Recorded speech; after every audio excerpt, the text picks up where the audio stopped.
Bonjour à tous, bienvenue pour cet atelier digital Saphir exceptionnel que l'on a décidé d'organiser aujourd'hui en présence des membres de notre consortium ainsi que de certains bénéficiaires qui nous ont fait l'honneur de nous rejoindre et on les remercie chaleureusement pour ça.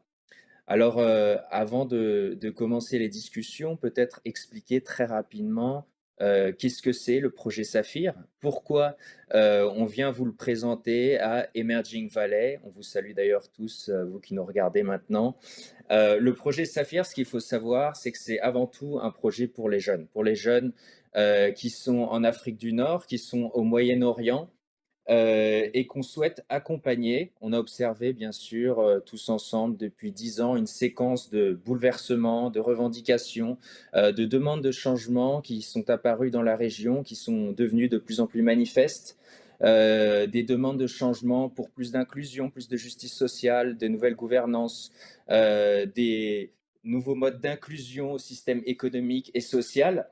Et l'enjeu du projet Saphir, c'est d'essayer de répondre à ces demandes d'une manière qui soit assez intégrée. C'est-à-dire, ce qu'on souhaite vraiment, c'est intégrer à la fois une demande de participation citoyenne et une demande d'inclusion économique et sociale, puisqu'on considère que l'un ne peut pas aller sans l'autre.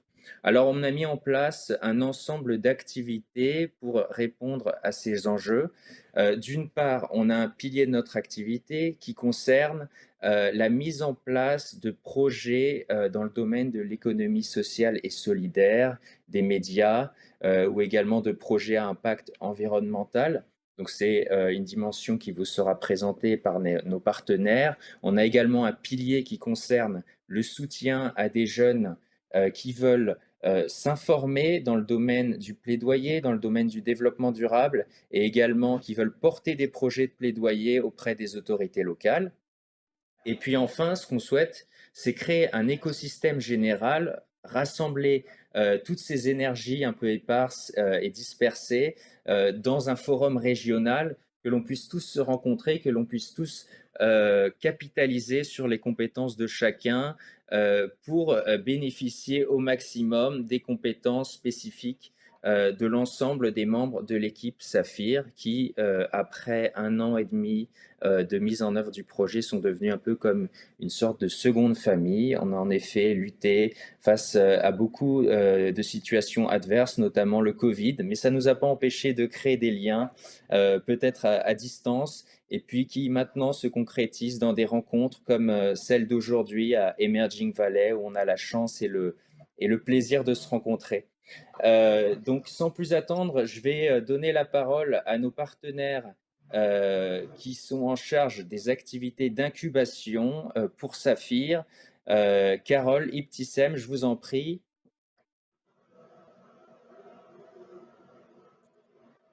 Merci Renaud, Bonjour à merci tous. à Emerging Valley, bonjour à tous, bonjour à toutes. Si tu permets, Carole, peut-être que je commence avant toi, ensuite je te céderai la parole pour enchaîner sur d'autres éléments. On vous remercie pour cette invitation et cette opportunité de prendre part aujourd'hui à Emerging Valley. Je représente aujourd'hui le LABES, mais également Saphir. Saphir qui a été très bien présenté par toi, Renaud. Alors, dans le cadre de Saphir, en effet, on travaille en consortium, ensemble, afin de contribuer à l'inclusion socio-économique de la jeunesse au Moyen-Orient et en Afrique du Nord, et participer à la réalisation des objectifs de développement durable. Avec le consortium et en étroite collaboration avec Blue Pitchworthy, nous accompagnons plus spécifiquement le réseau des incubateurs dans la structuration de leur méthodologie de travail et d'accompagnement des jeunes porteurs de projets à impact. Je vais présenter peut-être très rapidement les incubateurs membres du réseau Saphir et je profite de l'occasion pour les saluer tous. Comme l'a dit tout à l'heure Renaud, on est aujourd'hui une famille. Je salue donc ACS, the Algerian Center for Social Entrepreneurship, qui est l'incubateur basé à Alger et qui depuis 2016 accompagne les porteurs de projets à impact socio-environnementaux en Algérie. Et c'est le pionnier de l'ESS en Algérie basée à Alger. Pour le Maroc, c'est Bidaya qu'on accompagne, qui est spécialiste en amorçage et de l'innovation sociale, basée à Casablanca et qui, depuis 2015, propose des activités d'accompagnement, de soutien, support technique et financier aux entrepreneurs dans l'innovation sociale.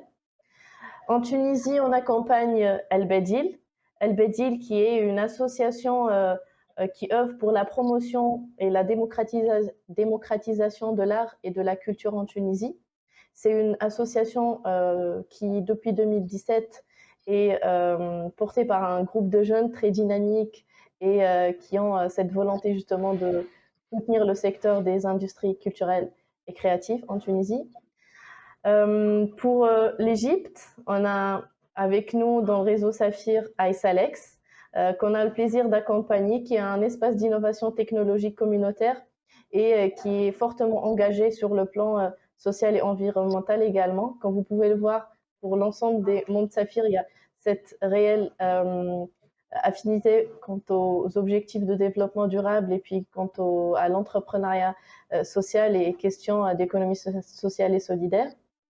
Par ailleurs, on a également Jordan Youth Innovation Forum pour la Jordanie, qui pour le coup existe depuis 2007 et qui a pour mission d'inspirer la jeunesse jordanienne à réaliser vraiment leur potentiel en leur donnant les moyens d'agir sur le plan professionnel et éducatif. Ils ont pas mal travaillé sur des projets à impact d'inclusion sociale pour les jeunes.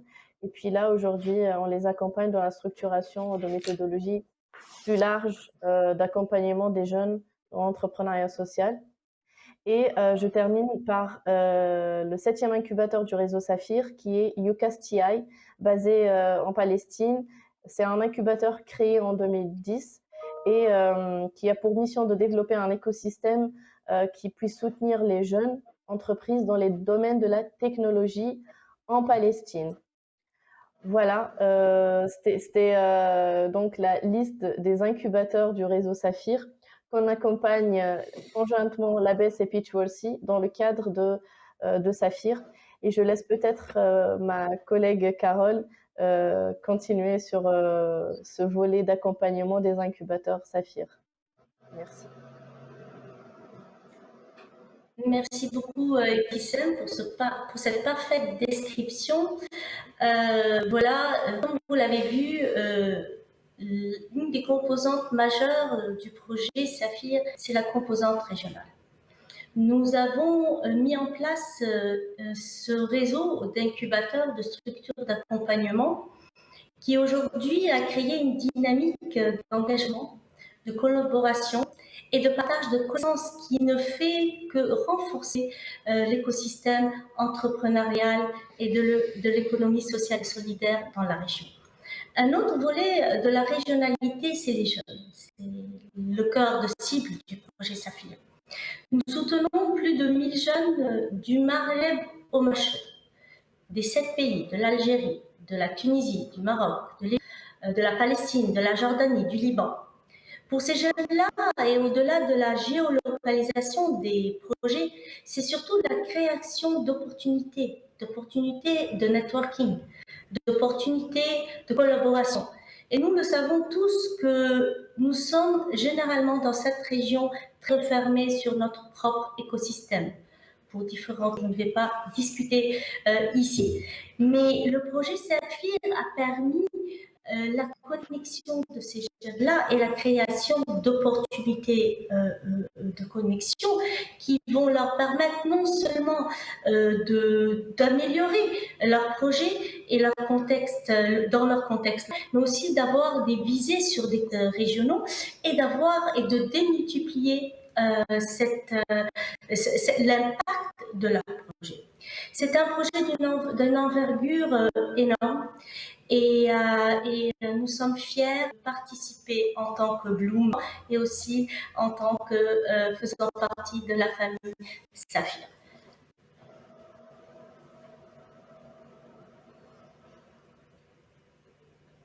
Merci Renaud.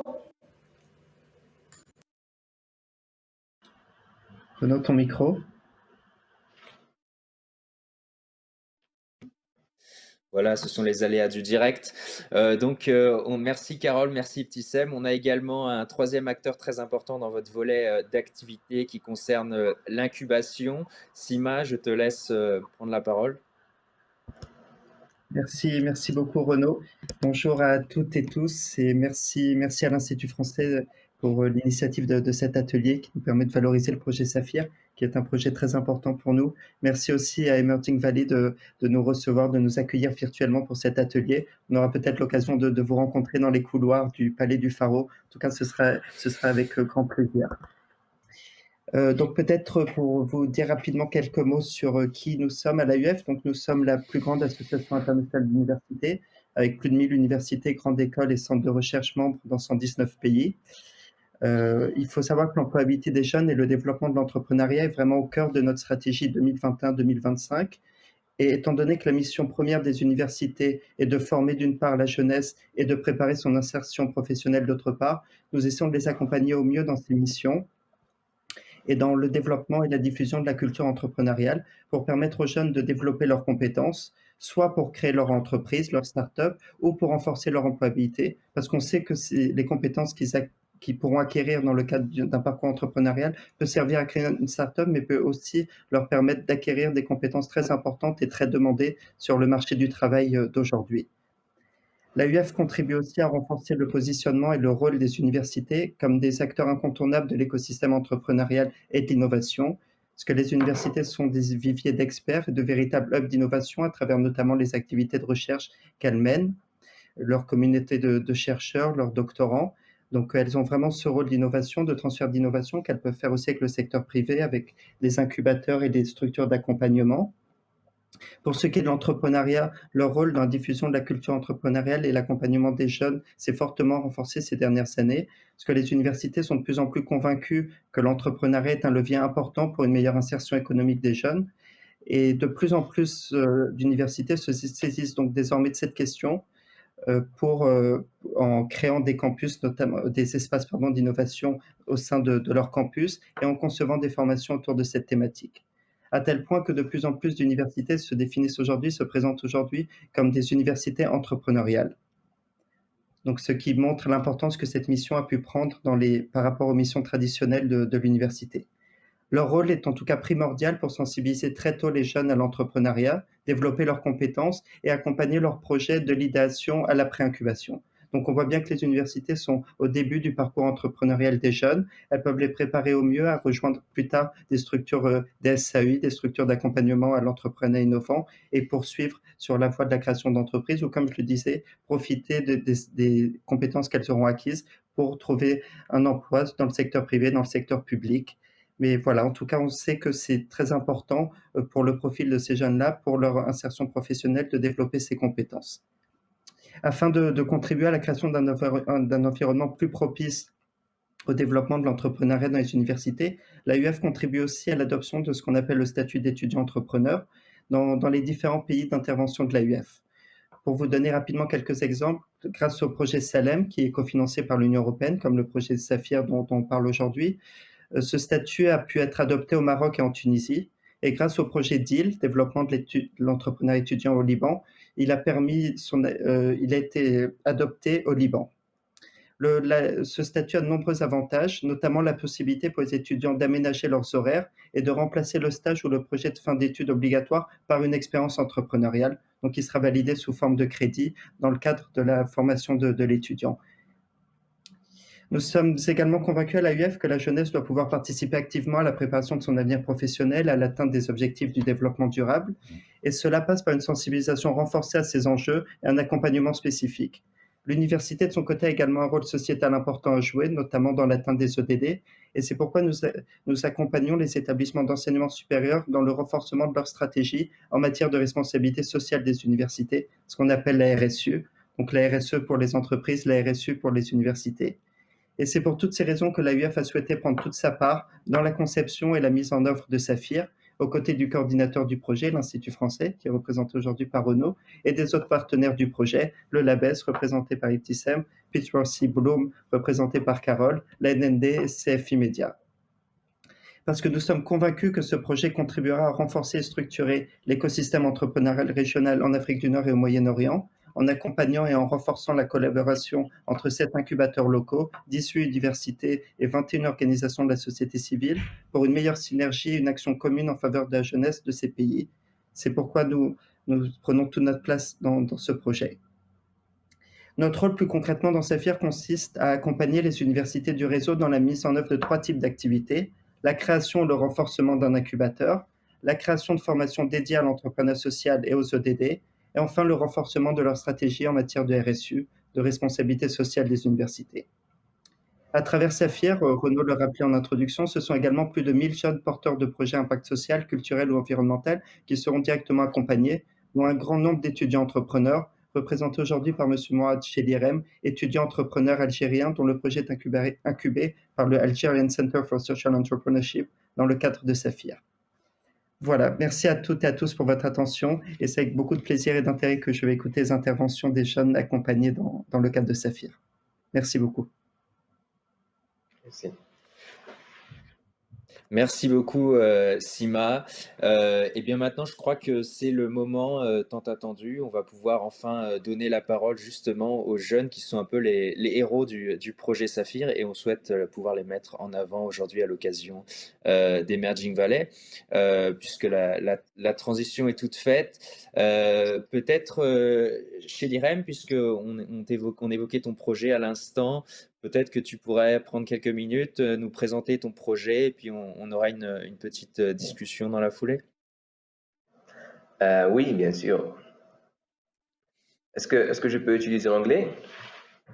Oui, je t'en prie. Oui, d'accord. So, hello everyone. First of all, I'm so happy to be a part of this motivating and amazing program, and also the rich program, which is Saphir program. My name is Mohamed Souleyrem from Algeria. I'm an environmental engineer, fresh graduated. I'm also a green and sustainable entrepreneur, a holder of project, which is EcoChar, with a social and environmental impact. So what is it, EcoChar? EcoChar is a project that I started back there when I was a student. And what we do exactly with this project, we upcycle and recycle coffee grounds wastes and other organic and biomass wastes. We put them in good use to produce eco-friendly clean energy products such as charcoal briquettes, biomass briquettes, fire starters, and also fibers, which can be a good replacement to replace plastic fibers and wood fibers. One of the best things about these projects is that they are a good source for other entrepreneurs to start their own startups and their own projects based on our products that we provide them with. So for me, I believe that this is more than just a recycling project. It's more like a whole journey of sustainability, a whole process of sustainability, starting from collecting wastes to upcycling and recycling them, to making new projects, to deliver them to the other youths to start their own businesses. So, ladies and gentlemen, that was a small brief about Mourad Chelirem and EcoChar. I hope you enjoyed it. And again, thank you all for this amazing opportunity. Thank you. Thank you very much, Mourad. I don't know if my colleagues have questions for you. I do have a lot, actually, but since you are the professional incubators, the floor is yours.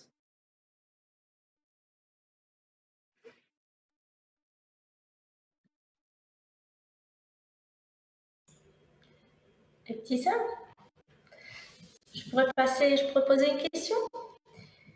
Oui. Alors, ravi de faire votre connaissance. Déjà, je pense qu'hier, on vous a déjà vu dans la rencontre régionale de networking des jeunes. C'était extraordinaire de vous rencontrer tous. Je vais vous poser une question par rapport à votre projet et aussi par rapport à l'objectif à court terme que vous voulez atteindre avec le projet et avec la phase Saphir. Vous travaillez, vous êtes aujourd'hui à quelle phase un tout petit peu dans votre projet de start-up? Est-ce que vous avez dépassé l'idéation? Est-ce que vous avez commencé à générer des revenus?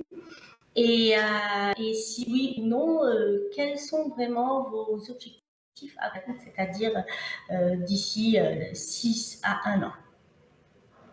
D'accord. Okay, basically we started this project. We went through the ideation process, and now we are in the MVP process. We started to sell our prototypes that we made with our bare hands, and the feedback was so positive from our clients. Like our energy products were so satisfying for them. Also, the other fiber projects also were satisfying. So the challenges for us is that we want to turn from making those projects with our bare hands, from the manual procedure to the automatic, and go bigger. And since the feedback is so positive, we want to go bigger with these projects and produce more for our clients and more for the youth. Merci beaucoup. Renaud? Oui, alors moi, ce sera une question très bête. Quelles sont les principales choses que vous avez retirées de ce projet Saphir depuis que vous avez commencé et que vous nous avez rejoint voilà, dans la famille Saphir? Like the best things that I learned in Saphir, that I was focusing a lot about the technical parts. Like I'm an engineer, I focus a lot about the technical parts in project, how to produce, but I really forget about the entrepreneurship phase, which is how to learn how to sell, the marketing, the MVP, everything about the entrepreneurship part that I really ignored because I was focusing a lot about technical parts. I was working in my small workshop. I didn't go out from it a lot, so I was a little bit not into the entrepreneurship side. So when I went with Axe into Saphir program, I had a chance to get to know a lot of things that I didn't know when I was working back there in my workshop. Super, bah, merci beaucoup. Effectivement, avoir des idées, même géniales, ça ne suffit parfois pas. Il faut aussi arriver à les vendre et on est ravis que le projet Saphir puisse y contribuer pour d'ailleurs un si beau projet avec un si bel impact à la fois environnemental et social. Et l'une des spécificités également du projet Saphir, c'est qu'on essaie bien sûr d'avoir une représentativité de toutes les personnes qui habitent les différentes régions de leur pays, qu'elles soient des femmes ou des hommes. Et on a la chance aujourd'hui d'avoir également parmi nous une jeune porteuse de projet, Fatima, qui va également avoir la chance de nous présenter son projet brièvement. Également, on aura peut-être quelques questions à lui poser. Fatima, je t'en prie. Merci beaucoup. Alors, bonjour à tous les participants au sommet Emerging Valley. Ça fait plaisir d'être parmi vous aujourd'hui. Alors, je m'appelle Fatima Zahra Al-Harouni Alaoui. Je suis marocaine, urbaniste et cofondatrice et project manager du projet Atar. Donc, ce projet est né il y a 2 ans où j'ai rencontré mes chers collègues qui partagent le même intérêt pour le patrimoine et la culture. Et on a décidé de se lancer sur ce projet. Donc, le Maroc est l'une des destinations touristiques les plus reconnues au monde grâce à la richesse de son patrimoine et son histoire. Mais malheureusement, ce potentiel n'est pas pleinement exploité et la richesse de notre patrimoine est faiblement mise en valeur. Donc, on a pensé à un projet d'une application mobile, Atar, qui, qui offre des visites audio-guidées d'une façon ludique, permettant aux utilisateurs de découvrir le patrimoine matériel et immatériel et, euh, et les sites touristiques et culturels au Maroc. Donc, notre application, il offre aux utilisateurs une expérience qui est immersive en temps réel. Elle est multilingue et permet l'accès à des informations qui sont fiables d'une façon ludique. Euh, à travers ce projet, on envisage de renforcer l'attractivité touristique au Maroc, de participer à la transformation digitale du secteur du tourisme, de sensibiliser les jeunes au patrimoine et la culture et de valoriser et de promouvoir les produits locaux. Notre cible, c'est les visiteurs marocains, les touristes internationaux et les entreprises du secteur touristique. Par rapport aux ODD, donc la conservation de notre patrimoine, il participe et bénéficie directement ou indirectement à la réalisation de différents ODD, notamment l'ODD 5 relatif à l'égalité entre les sexes, l'ODD 8 travail décent et l'ODD 11 ville et communauté durable. Donc, finalement, je peux dire que notre vision est de faire du patrimoine un levier de développement économique et social. Et notre mission, c'est de faire découvrir notre patrimoine d'une nouvelle façon, plus innovante et créative. Merci.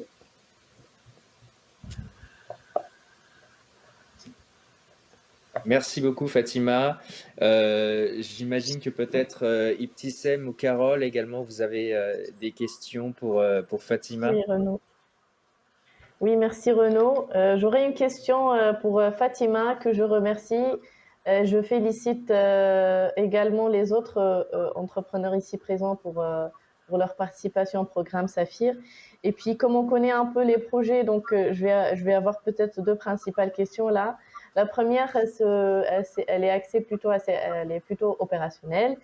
Du coup, par rapport au site que vous mettez en avant via cette plateforme, vous en êtes où actuellement? Vous recensez combien de sites pour le moment, à ce jour? Et une autre question plutôt liée au programme d'incubation. On voudrait savoir ce que vous en avez tiré jusque-là, après presque 2 mois d'accompagnement proposé par Bidaya, qui sont très bien positionnés dans le cadre de l'accompagnement en innovation sociale et spécifiquement membres de Saphir. Donc, ce que vous en avez retenu jusque-là de cet accompagnement proposé par Bidaya Saphir. Merci. Alors, concernant la première question, nous avons développé un prototype de la ville de Rabat, la capitale. Et sur la base de ce prototype, on a censé 5 principaux sites qui sont les plus visités par les touristes. Et pour le moment, l'application elle est en cours de développement pour qu'elle soit disponible sur l'App Store et le Play Store. Concernant le programme d'incubation, on est très honoré d'être parmi les projets qui ont été sélectionnés au programme Saphir. Et je peux dire que le timing de lancement de l'incubation avec Bidaya s'est coïncidé parfaitement avec la phase de développement de notre projet. Donc, grâce aux formations et aux sessions de coaching, on a pu répondre à plusieurs besoins, notamment aux aspects marketing, commercialisation, etc. Aussi, la dernière rencontre avec les jeunes entrepreneurs des autres pays, on a pu se connecter avec d'autres porteurs de projets qui travaillent dans le domaine de la culture et d'échanger notre expérience ce qui pourra nous aider à développer et faire évoluer le projet. Merci, merci infiniment Fatima pour ce témoignage sur cette très très belle initiative également. Et maintenant, puisqu'on a maintenant balayé le volet d'activité incubation, portage de projet, on va également avoir un petit aperçu des activités déployées dans le volet promotion, plaidoyer, et puis voilà, formation auprès des organisations de la société civile. Alors, très rapidement, dans le projet Saphir, il y a un projet qui est mis en place et qui est porté par un autre membre de notre consortium, c'est l'ANND qui est basé au Liban. Qui n'est pas représenté aujourd'hui et on salue très fort Diam qui est présente en ce moment Emerging Valley que vous pouvez retrouver après cette conférence dans la salle on soutient également 21 organisations de la société civile qui, à leur tour, donnent des formations au plaidoyer à des cohortes de jeunes. Et nous avons la chance d'avoir avec nous une de ces jeunes qui est présente parmi nous, Sabine. On serait très intéressé d'entendre un peu ton témoignage, comment tu as vécu voilà, ton intégration, ta formation au plaidoyer avec l'organisation qui te suit. Je t'en prie. Bonjour à tous, je m'appelle Sabine, je suis étudiante en travail médico-social. Je suis passionnée par l'entrepreneuriat social et les objectifs de développement durable. Mon seul souhait d'anniversaire chaque année était d'avoir un monde plus paisible. Mais j'ai appris que souhaiter et prier sans agir ne changera pas le monde. Et c'est pourquoi je suis ici à Saphir pour me préparer à l'action. Et c'est l'un des quelques programmes rares où les instructeurs approfondissent les objectifs de développement durable en détail, de manière pratique et interactive. Chez ce développement en critique constructive, également travail en groupe, de travail d'équipe. Et ceci.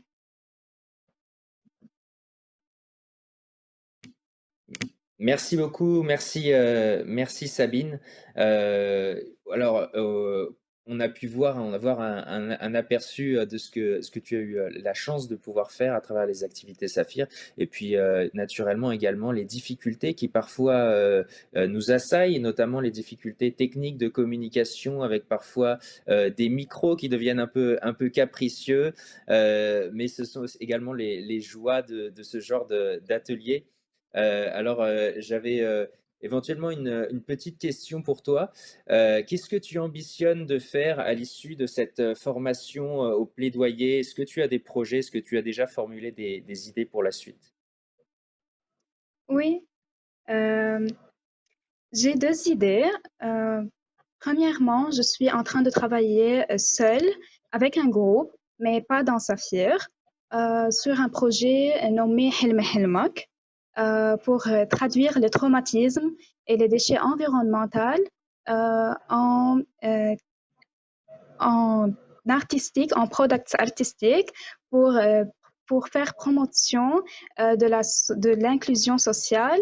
Et c'est la première idée. Mais la deuxième idée, en fait, j'ai networké et j'ai développé des idées avec un groupe dans Saphir. Et c'était pour encore des products artistiques. Ceci. On est ravis d'apprendre que justement, tu as pu t'appuyer sur le réseau Saphir, sur les jeunes qui ont été mis en contact pour pouvoir développer l'un de tes projets. Donc, c'est vraiment une très bonne initiative. Oui. Et puis, on souhaite également une très belle seconde phase de la formation au plaidoyer, puisque là, vous allez bientôt terminer la première phase. Et puis, à partir de mi-janvier, vous allez entrer dans la seconde phase de cette formation et peut-être plus en avant dans vos projets par la suite. Merci beaucoup Sabine pour… Merci. Oui, je t'en prie. Renaud, si tu permets, est-ce que je peux poser une question à Sabine, à Mourad? Mais bien sûr, Assima. Merci beaucoup, Renaud. En fait, donc, vous êtes tous les deux étudiants et j'aurais aimé savoir un peu, j'aurais aimé vous demander si vous pouviez nous expliquer un petit peu concrètement comment ça se passe pour vous, Sabine, d'une part, de concilier votre vie d'étudiante et votre engagement citoyen. Quels avantages et quels inconvénients vous pouvez voir à cette double casquette que vous avez? Et même question pour vous, Mourad, entre votre casquette d'entrepreneur et votre casquette d'étudiant. Est-ce que vous pouvez nous dire un peu, nous parler un peu de la spécificité de ce parcours, nous dire quels sont les avantages et éventuellement les inconvénients de concilier ces deux activités? Merci beaucoup.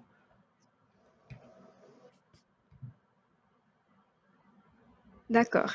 Peut-être Premièrement, être étudiante et, et avoir encore l'esprit d'entrepreneuriat est difficile car tu as le temps qui est très stressé.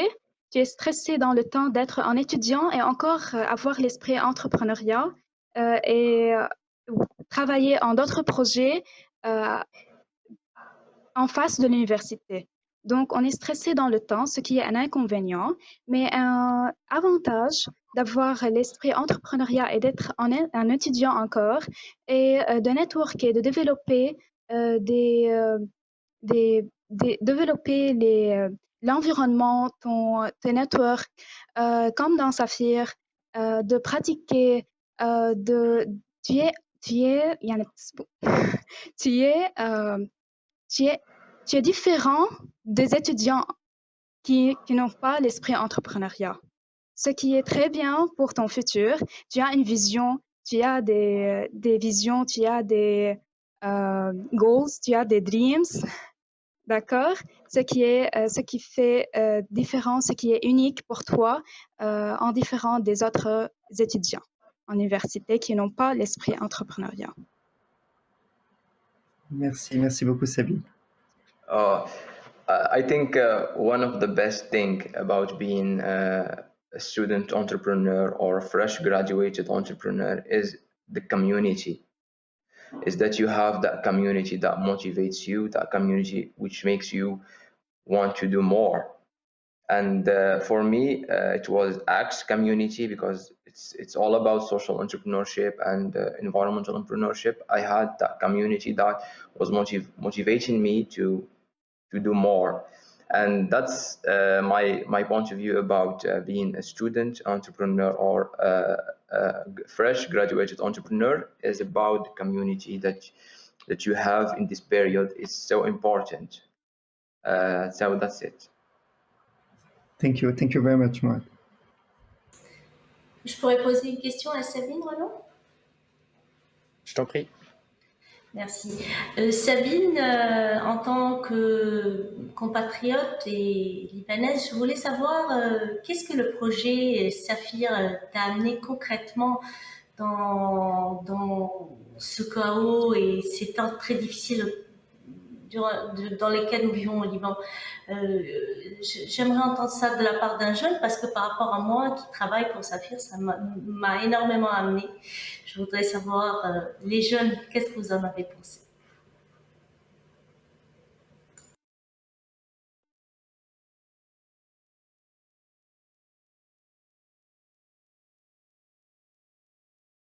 D'accord.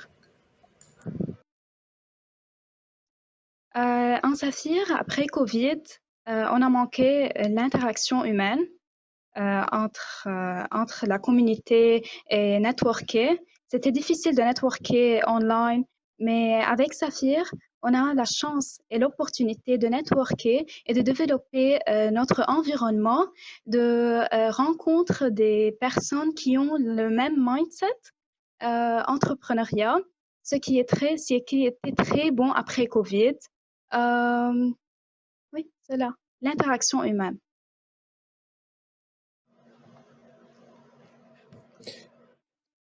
Merci beaucoup Sabine, merci beaucoup pour cette intervention. On aura d'autres occasions de poursuivre ces discussions qui sont passionnantes, peut-être dans les travées de Emerging Valley ou plus tard lors d'un événement régional. Donc le projet Saphir, pour conclure, c'est un projet qui est financé par la Commission européenne.